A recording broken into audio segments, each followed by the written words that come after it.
تاجدار مدینہ حضرت محمد صلی اللہ علیہ وآلہ وسلم کے عقیدہ ختم نبوت کے عنوان پر 10ویں ماہانہ تقریب مقابلوں کے پروگرام میں حصہ لینے والے 12 سال تک کی عمر کے بچوں کے اعزاز میں تقسیم انعامات کی تقریب کا انعقاد جامعہ مکی مسجد نسیم کالونی جوراباد میں کیا گیا۔ اس حوالے سے رپورٹ دیکھتے ہیں خوشاب سے 87 نیوز کے نمائندے راجہ نور الہی عاطف کی۔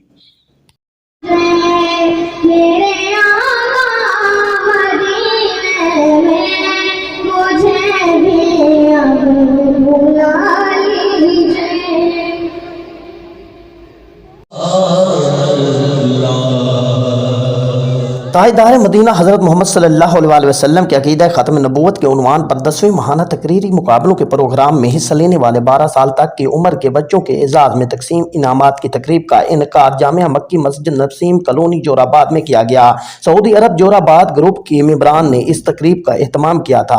نقابت کے فرائض مولانا کامرس خیالوی اور ایک بچی عائشہ جبار نے سر انجام دیتے ہوئے تلاوت قرآن پاک کی سعادت کاری بلال حسن ہاشمی نے حاصل کی، جبکہ قاری عبدالرشید اور ایک بچی یسرا جبار نے آقا دو جہاں حضرت محمد صلی اللہ علیہ وسلم کے حضور نعمتوں کا نذرانہ پیش کیا۔ ممتاز عالم دین مفتی محمد حسن معاویہ نے عقیدہ ختم نبوت کے موقع پر خصوصی خطاب کیا۔